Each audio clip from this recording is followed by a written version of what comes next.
풍수학당의 문을 엽니다.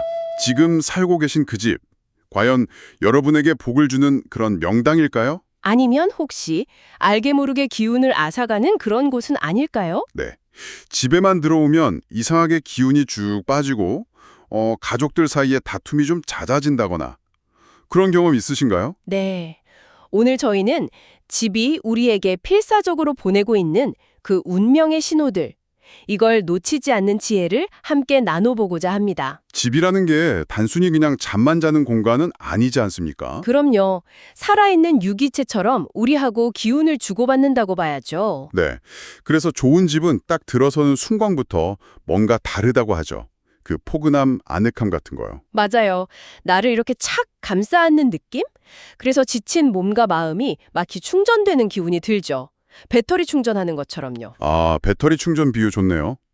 이런 집에서는 자꾸 머물고 싶어지고 왠지 밖에 나가기가 싫어지잖아요. 네, 그게 바로 집이랑 내가 서로 잘 맞는다. 아주 명백한 징후라고 볼 수 있습니다. 이런 기운을 느끼신다면 그 집은 오래 머물수록 복을 주는 곳이라고들 하죠. 결국 집을 아끼고 관리하는 그 정성, 이게 모든 운의 시작이자 끝이라고 할 수 있겠습니다. 정성이 없으면 아무것도 이룰 수 없다. 뭐 이런 옛말씀도 있고요. 네, 선생님. 정말 집에 딱 들어왔을 때 아, 내 집이 최고다. 이런 생각이 들면 얼마나 좋겠습니까? 그렇죠. 그런데요, 선생님. 어떤 분들은 집이 좀 불편하고 힘들어도 아유, 내 집이니까 하고 참고 사시는 경우도 꽤 많지 않습니까? 아, 네. 그런 경우 많죠. 혹시 이게 익숙함 때문에 그 나쁜 기운을 미처 감지하지 못하게 되는 건 아닐까요? 아주 중요한 부분을 짚어주셨습니다. 운이라는 게요, 좋든 나쁘든 간에 오래 노출되면 우리 몸에 스며들거든요. 스며든다. 네, 특히 좋지 않은 집의 기운은 더 강하게 사람을 끌어당기고 그 발목을 잡는 힘이 있다고 합니다. 아, 발목을 잡는 힘이요? 네. 그래서 마음으로는 이사를 가야 하는데 이렇게 생각을 하면서도 현실적인 문제에 부딪히거나 해서 벗어나지 못하게 되는 경우가 허다합니다. 나쁜 기운에 완전히 젖어버리는 거죠. 젖어버린다. 표현이 상당히 강렬하네요. 그만큼 벗어나기 어렵다는 뜻이겠죠. 혹시 지금 계신 곳이 나를 끌어당기는 힘이 유독 강하다 이렇게 느껴지신다면 이게 정말 좋은 기운 때문인지 아니면 혹시 나쁜 기운에 내가 젖어들고 있는 건 아닌지 좀 냉철하게 판단해 보실 필요가 있습니다. 그걸 스스로 판단하기가 좀 어려울 수도 있을 것 같은데요. 그럴 수 있죠.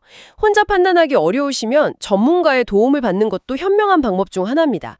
좋은 집은요, 가족 간의 다툼을 줄여주고요, 시간이 지날수록 몸과 마음을 치유하는 힘이 있다고들 합니다.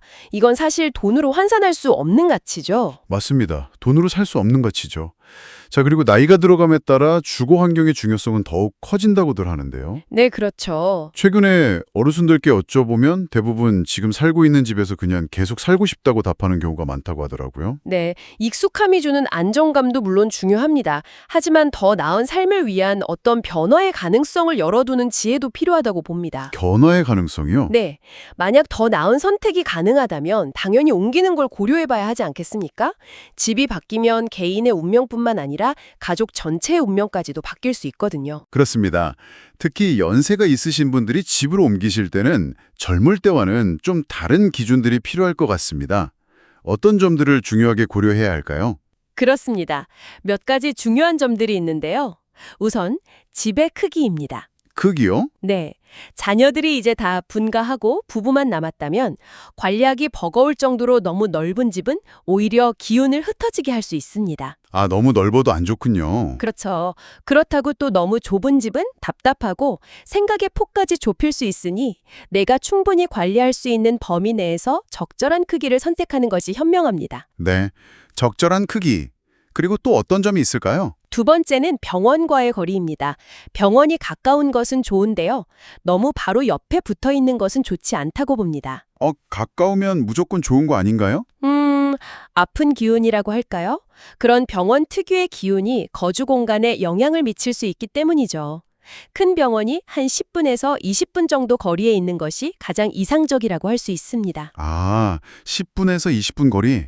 너무 가깝지도 멀지도 않은 거리군요. 네, 그리고 또요? 그리고 자녀와의 거리도 중요하죠. 자녀와 함께 사는 것이 이상적일 수도 있지만 서로 원치 않거나 좀 불편하다면 억지로 함께 살 필요는 없습니다. 그렇죠. 요즘은 또 가치관이 다르니까요. 네, 오히려 같은 단지 내에 다른 동에 살거나 아니면 가까운 거리에 살면서 독립성을 유지하고 자주 왕래하는 것이 더 좋을 수도 있습니다. 이건 가족 간에 신중하게 상의해서 결정해야 할 문제고요. 네, 현명한 거리두기군요. 그리고 이건 좀 조심스러운 이야기일 수 있는데 혹시 사별 후에 거주지에 대한 조언도 있나요? 아, 네. 혹시 집안에서 갑작스러운 사고나 병고로 배우자를 떠나보내셨다면 그 집을 떠나서 새로운 곳으로 이사하는 것을 고려해 보시는 것이 좋습니다. 이사를요? 왜 그런 건가요? 그 떠나간 분의 생전 감정이나 기운이 그 공간에 좀 남아 있어서 남은 분에게 영향을 줄 수 있기 때문입니다. 특히 고인이 오래 사용했던 침대나 소파 같은 가구들은 정리하는 것이 좋고요. 아, 그렇군요. 예전에 진주에서 비슷한 주택 컨설팅 하셨던 사례도 살짝 언급하셨던 것 같아요. 네, 맞습니다. 남편분이 돌아가신 후에 그 집을 정리하도록 조언했던 기억이 납니다. 네. 그리고 마지막으로 노인주택에 대한 이야기도 있었죠? 네, 앞으로 노인들을 위한 주거시설이 빠르게 늘어날 겁니다. 아직은 비용이 많이 든다 이런 선입견이 좀 있지만 관리나 가사노동에서 해방되는 장점 등을 고려하면 합리적인 선택지가 될 수 있다는 점을 염두에 두시는 것이 좋습니다. 이게 생각보다 빠르게 우리 현실이 될 수 있습니다. 네. 미래의 중요한 선택지가 될 수 있겠네요. 자, 다음으로 넘어가서요. 땅의 기운, 즉 직유에 대한 이야기도 흥미로웠습니다. 아, 직이 아주 중요하죠. 수백 년 된 고택들을 한번 보십시오. 대부분 땅의 기운을 직접 받는 낮은 곳에 자리 잡고 있지 않습니까? 네, 그렇죠. 주로 1층 집들이 많죠. 네, 땅에 발을 붙이고 낮은 층에 사는 것이 좋은 땅의 기운을 더 잘 받을 수 있다는 의미입니다. 반대로 높은 층에 살수록 땅의 기운과는 점점 멀어지게 되는 거고요. 물론 부득이하게 높은 층에 살아야 할 수도 있습니다만 네, 선생님. 그런데 요즘은 아파트나 오피스텔처럼 높은 곳에 사시는 분들이 정말 많잖아요. 그런 분들은 그럼 어떻게 땅의 기운을 보충할 수 있을까요? 좋은 질문입니다. 얼마 전에 분당의 30층 넘는 오피스텔 꼭대기층에 사시는 분께 조언해드린 적이 있는데요. 네네. 그럴 때는 흙과 생기를 보충할 수 있는 화분을 집안 곳곳에 많이 두는 것이 도움이 됩니다. 식물이 부족한 땅의 기운과 생명력을 불어넣어 주거든요. 아, 화분요. 아까도 잠깐 나왔지만 이게 고층 거주자에게도 좋은 방법이군요. 그렇습니다. 그리고 잘 되는 집들을 보면요. 물론 넓고 호화로운 것도 있지만 공통적으로 집안이 매우 깨끗하고 좋은 향기가 납니다. 아, 청결과 향기. 네. 현관에 들어서는 순간부터 그 쾌적함이 느껴지죠. 그리고 이런 분들은 바쁜 와중에도 의도적으로 가족과 함께하는 시간을 만들고 또 조상의 음족에 감사할 줄 아는 그런 경향이 있습니다. 네.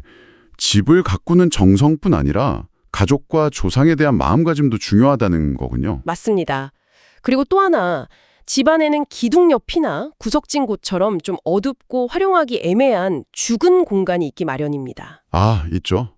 뭔가 집만 쌓아두게 되는 그런 곳들이요. 네, 그런 음습한 공간은 그냥 두기보다는 밝은 조명을 달거나 화사한 그림 액자 같은 걸 걸어서 살아있는 공간으로 만드는 노력이 필요합니다. 죽은 공간을 살린다. 네, 이런 작은 노력들이 모여서 집안 전체의 기운을 밝게 하고 복을 불러들이는 겁니다.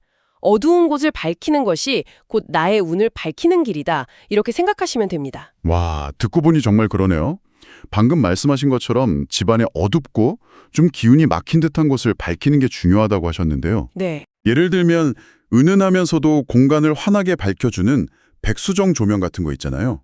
그런 걸 두거나 아니면 생명력이 강하고 양의 기운을 가진 관엽식물 화분을 그런 구석진 자리에 두는 것만으로도 그 공간의 기운을 되살릴 수 있겠군요. 바로 그렇습니다.